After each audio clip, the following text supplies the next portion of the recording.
They were looking at like rave culture and cyber world. Bjork encapsulated that kind of boyish her knots, and so that was something that Katie and Luella were really inspired by too. One thing that Luella Bartley and Katie Hillier bring to Marc by Marc Jacobs is their own personal experience of rave culture in England.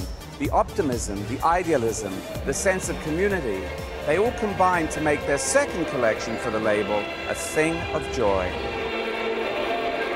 I love the idea of Marc being this very accessible brand, and I started to think about ideas about DIY culture, and then we went to LA and we looked at all the Ferris artists like Craig Kaufman and Robert Irwin and Larry Bell, and they kind of were so unapologetically using things from around their environment, you know, the industrial, the plastics, the car culture, and that felt like a really strong statement. A lot of the things that we were drawn to was the sensual kind of textures that were created with them. Looks like a rave party, doesn't it? That's what I was doing when I was 18. To bring you back to that moment in time in the 90s, I felt very lucky that I was one of the last generation to be able to get that type of dream of community. That's why it made me feel something pretty strong today.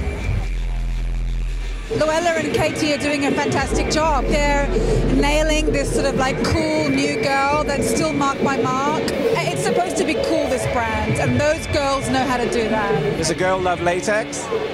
Some girls love latex. This is fantastic for a collection like Marc Jacobs. It's related to younger generation, which is they share everything on Instagram and on web.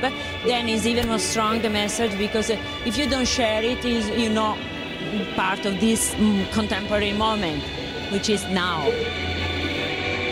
There is a kind of euphoria to it, and we want that kind of, it's like a shared, I call it hardcore idealism.